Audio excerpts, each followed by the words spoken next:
456. Don't get any absurd ideas. Just get on that plane. It's for your own good.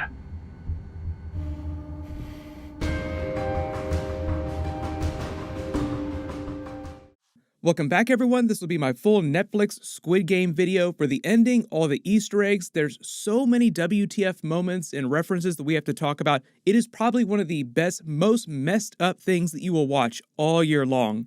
If you're brand new to the channel, be sure to subscribe to get all the videos. And big spoiler warning for everything that happened on Squid Game if you have not seen the episodes yet.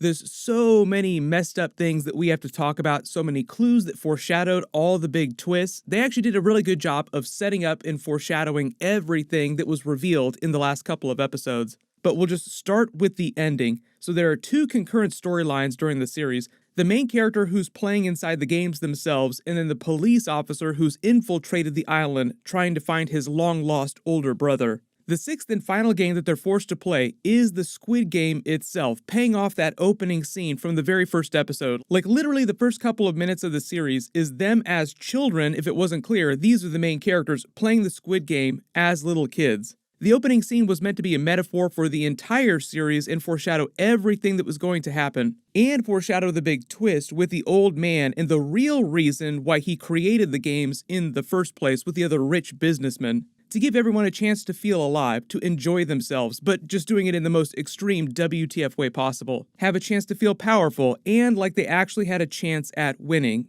Now, of course, that doesn't make the old man or any of the businessmen good people. They're all extremely sadistic and masochistic as hell, so we'll get to that. His whole deathbed confession doesn't absolve him of all the terrible, terrible things he did for the last 30+ years with the games. But the main character is only able to win that final Squid Game because his childhood best friend sacrifices himself, trying to do something good, having just betrayed a whole bunch of people in the previous episodes. The whole idea being that only one of them was allowed to win, so one of them was going to have to wind up killing the other, or they had to find some other way to win the game. Because even though technically there was the rule that everyone could vote to stop the games, like all the survivors could use a majority vote to cancel the rest of the games, but if they did that, then they weren't allowed to take home any of the prize money, which was considerable by that point. So the idea at this point in episode 9 is that they've come so far, so many contestants have died, some of them had been their friends, that they were just beyond the point of no return. Like, we've come this far, we can't stop now. Once he does wind up winning, he gets his 45 billion Korean won, which is about $38 million, so it is a giant pile of money.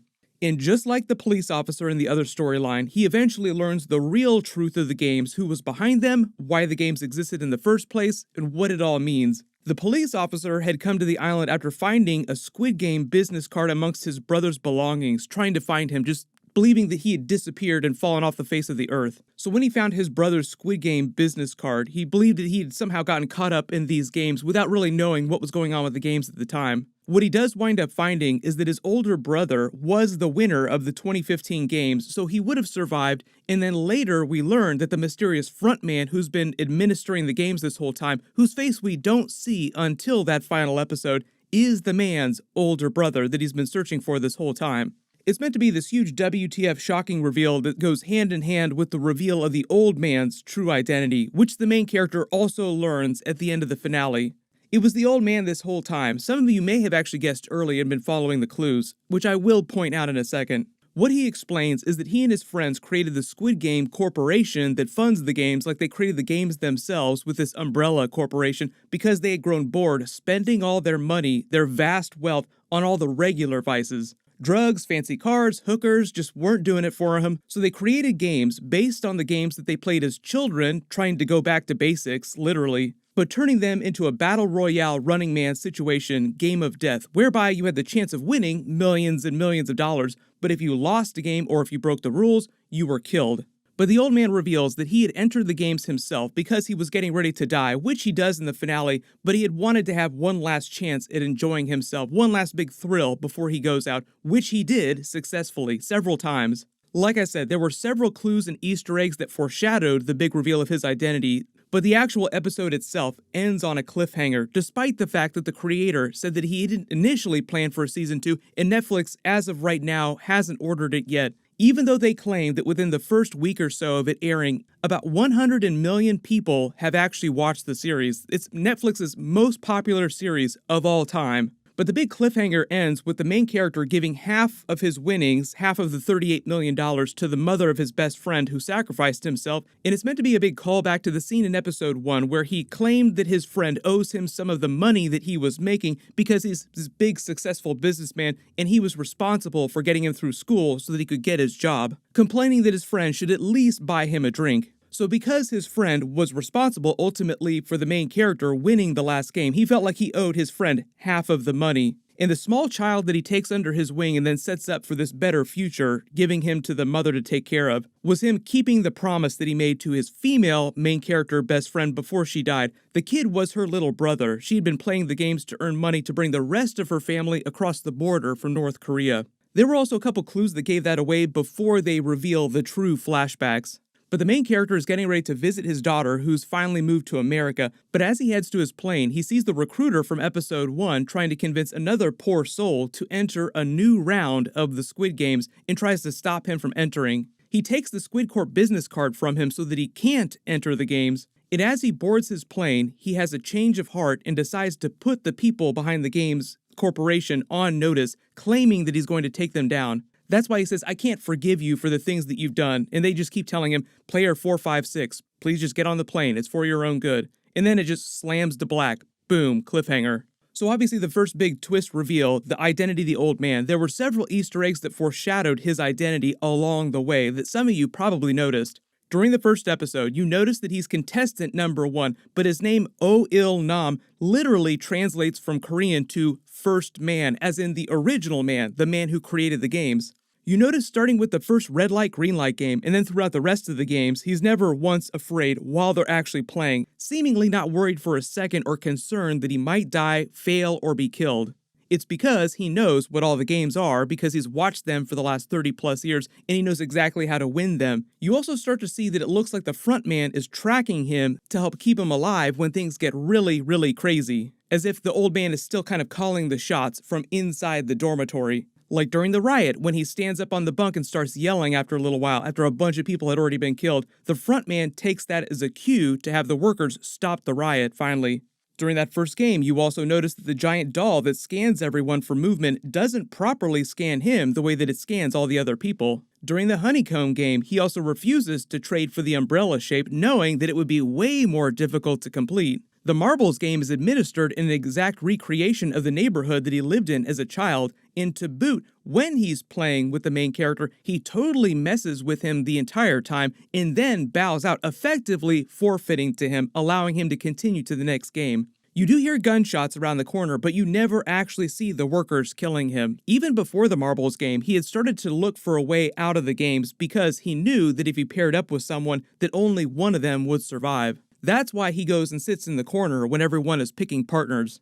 Later, when the policeman also breaks into the front man's apartment and starts going through all the files of the players, he scans through all the contestants, but there's no file on the old man. When they're playing the tug-of-war game, it's the old man who tells them the exact way to win. He claims the strategy was one that he used to play the game as a child, winning against much bigger opponents, but it's implied that he actually learned the strategy after watching hundreds of teams play the game the past 30 years. So the other big WTF twist reveal was the identity of the frontman being the police officer's older brother that he was searching for. There were several clues and Easter eggs, just like the old man reveal along the way, that revealed the frontman's identity.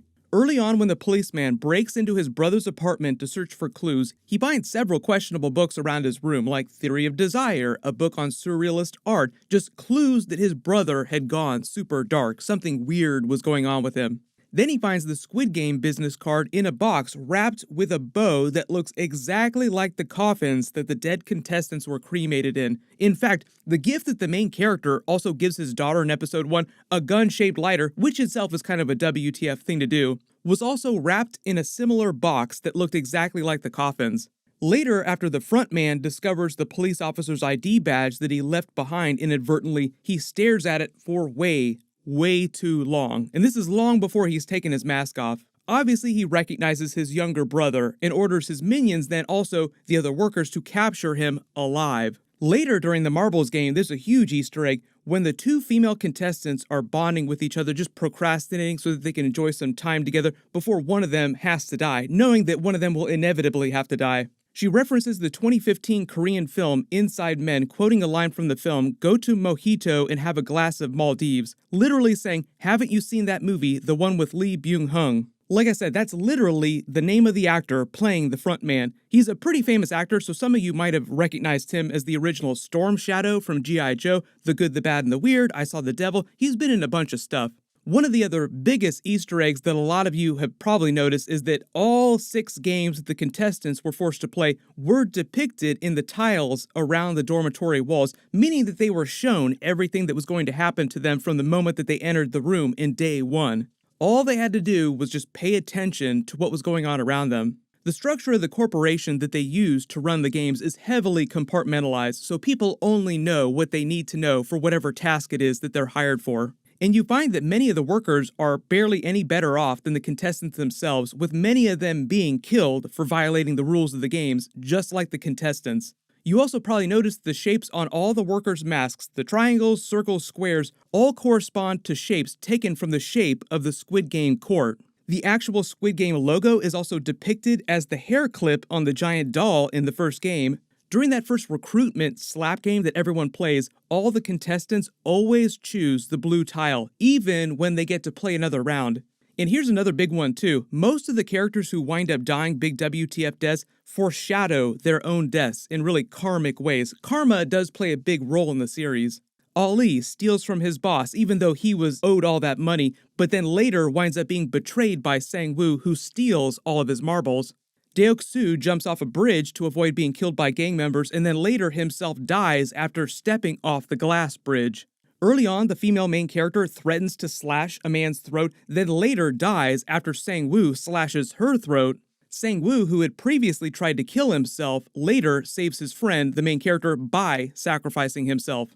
After the group wins the tug-of-war game, Min-yo talks about how powerful she felt leaning back like that, then later gets revenge on Deok-soo for betraying her by leaning back and pulling him over the edge with her. The main character even swears on his own mother's life, then finds that after he's won the game and returned to their apartment, she's died. Some other really cool Easter eggs foreshadowing other aspects of the games. During the first episode, the main character's number 456 is foreshadowed when he wins 4.56 million won at the racetrack. Also during the final episode, he winds up asking that banker to borrow 10,000 won, which is another callback to the time at the racetrack where he tried to get his 10,000 won back from the attendant. Like, hey, could I get that back, please?